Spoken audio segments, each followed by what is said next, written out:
Panorama group, जो सोचता है वो करता है। नमस्कार, मैं हूं सागर कुमार। न्यूज हाट देख रहे हैं आप। देखिए, बिहार में अब सियासी शहर मात का खेल शुरू हो गया है। लगातार जो पॉलिटिकल पार्टियां हैं वो बैठकें शुरू कर चुकी हैं। आपको बताते चलें कि अभी अभी एक बड़ी इनपुट बिहार एनडीए से निकलकर सामने आई है। संतोष सुमन, जो कि हिंदुस्तानी आवाम पार्टी के राष्ट्रीय अध्यक्ष भी हैं, बिहार सरकार के मंत्री भी हैं, उन्होंने सीट शेयरिंग को लेकर एक बड़ा बयान दे दिया है। जी हां, देखिए, संतोष मांझी जो जीतन राम मांझी के पुत्र भी हैं, और एनडीए में जब सीट शेयरिंग की बात शुरू हुई थी, बात भी शुरू नहीं हुई थी, उससे पहले ही जीतन राम मांझी ने कैसे 40 सीटों की डिमांड कर दी थी। कई खबरें निकल कर आई जीतन राम मांझी के बारे में। हालांकि बाद में नीतीश कुमार से मुलाकात के बाद वो शांत हो गए। उसके बाद भी आपने देखा कि अमित शाह से भी उनकी मुलाकात हो चुकी है। तो एनडीए में अगर सीटों को लेकर सबसे ज्यादा कोई एक्शन में है तो वो जीतन राम मांझी की पार्टी हिंदुस्तानी आवाम मोर्चा ही दिखाई दे रही है। हालांकि अंदर ही अंदर चिराग पासवान भी खूब तैयारी कर रहे हैं, खूब प्रेशर पॉलिटिक्स भी हो रही है। अब हर घटक दल अपने आप को नंबर 1 बनाने की दिशा में लगा हुआ है। सबको यही होड़ है कि उनके खाते में ज्यादा से ज्यादा मात्रा में सीटें आ जाए।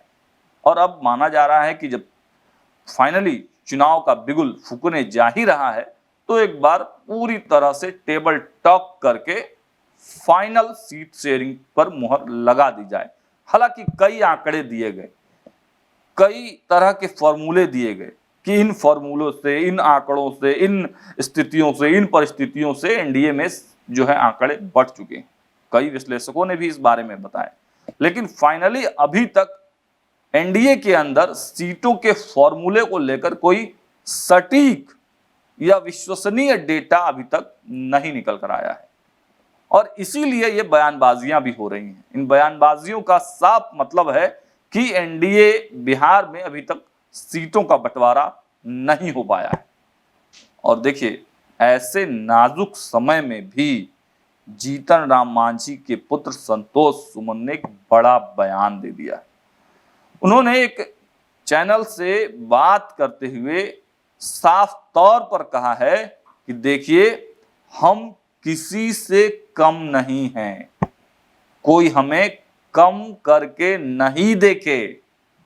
उनके इशारे तो दूर तलक थे, लेकिन लफ्जों में साफ उन्होंने इशारा किया कि एनडीए बिहार में सब कोई बराबर है।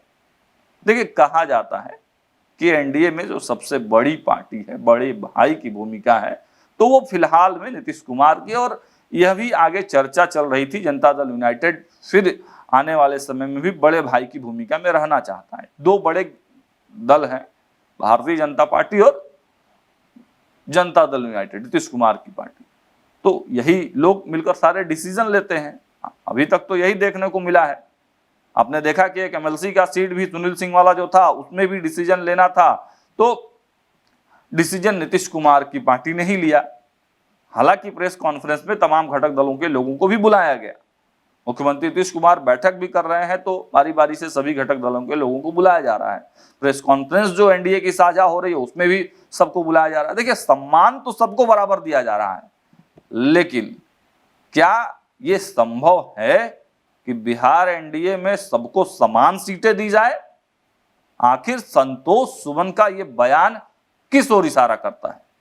जब सीट शेयरिंग फाइनल स्टेज में होने वाला है तो वो कह रहे हैं कि एनडीए घटक दल में सभी दल बराबर हैं। कैसे बराबर हैं? सवाल तो यही है ना कि क्या भारतीय जनता पार्टी जितने सीटों पर चुनाव लड़ेगी, जीतन राम मांझी की पार्टी भी उतने ही सीटों पर चुनाव लड़ेगी?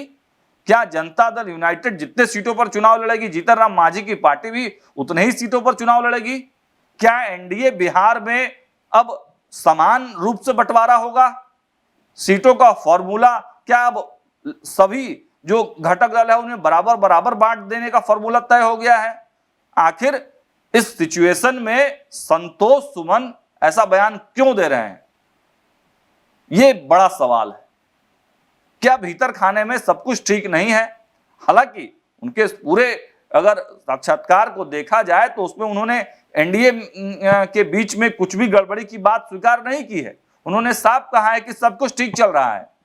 लेकिन सवाल वही है कि सीट शेयरिंग से ठीक पहले संतोष सुमन ने एनडीए के तमाम घटक दलों को एक बराबर बता दिया है और ऐलान कर दिया है कि हम किसी से कम नहीं हैं।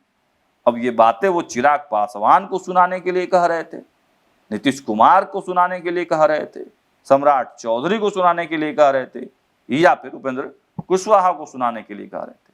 फिलहाल इस खबर पर हमारी दृष्टि बनी हुई है। जैसे ही कोई अपडेट आएगा आप तक पहुंचाने का प्रयास करेंगे। देखते रहिए न्यूज़ 8। बहुत बहुत धन्यवाद।